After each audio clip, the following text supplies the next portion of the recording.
about Greek life.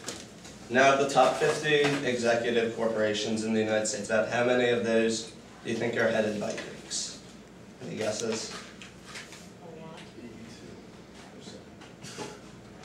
Well, actually, according to UTEP's Greek life website, it says that about 43 of the top executives at the top 50 corporations are headed by Greeks. It also says that 85% of the Fortune 500 key executives are Greek, and 76% of who's who in America are Greeks. Now, I recently finished pledging the Sigma Nu fraternity on this campus. It's the longest standing fraternity on this campus, and although there are a lot of people who go Greek at this large campus, only about 12% of the undergrads actually go Greek, according to Parent Greek 101 on the main website. Now, the benefits of these organizations vary in a wide range. They're very beneficial in terms of community service, which includes philanthropy, leadership development, developing long-lasting friendships, and networking, which can help you down the road after college when you're looking for a job.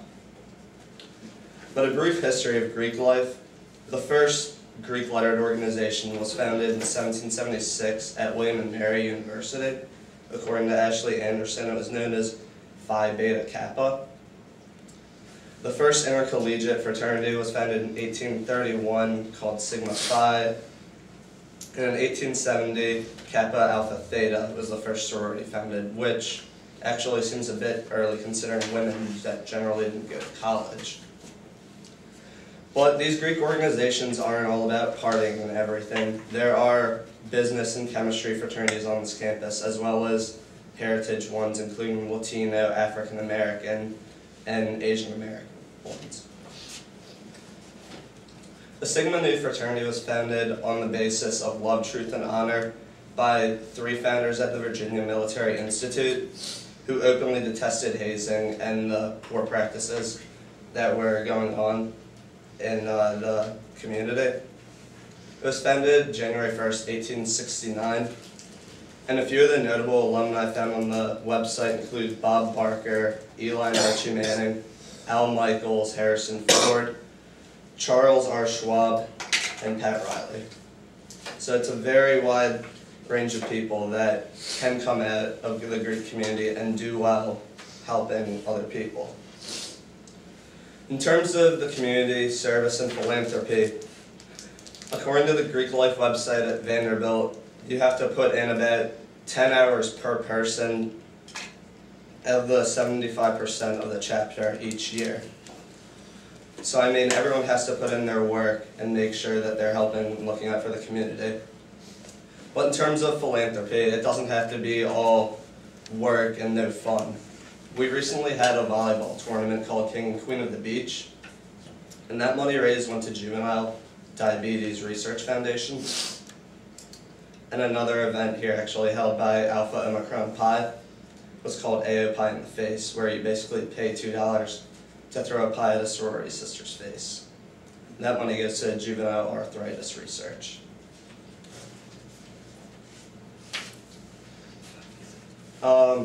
Basically, another thing you can get out of Greek life is just developing leadership. As I mentioned before, there are a lot of executives that can be found in Fortune 500 companies, but 48% of the presidents, 42% of senators, 30% of congressmen, and 40% of Supreme Court justices, according to David Dukovich, have been found to have prominent roles in our government.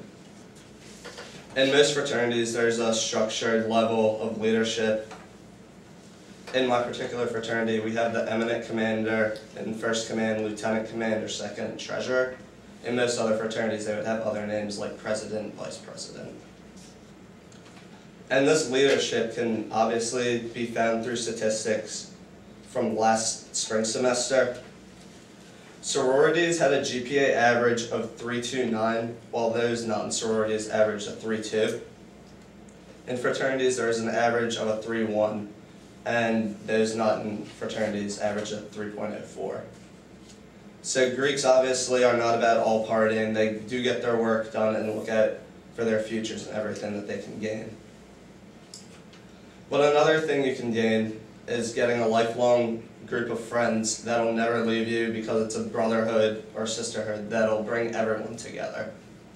At a school like this, where you're basically a small fish in a big pond, it's nice to have a nice sense of security and a support group and a home away from home, where you can always go to other people for help if you're going through tough times or anything like that. Networking also is a big benefit to gain from joining in the Greek life. You can post your resume on these career connection websites generally found on the official fraternity or sorority websites. And this will give you a leg up on other competition that if you're even with on an interview or something, that'll give you the leg up usually to try and get over the top and just get that job.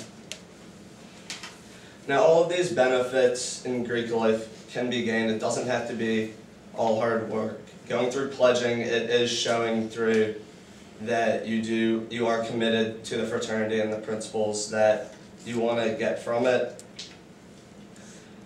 But the main thing that you get out of it, I feel, is that you're getting friends that you'll always have down the road. You can always go to other campuses, and you might not know people there, but if you go to that fraternity or sorority, that chapter at that campus, they will take you in as one of their own. It is one of the greatest feelings you can ever have.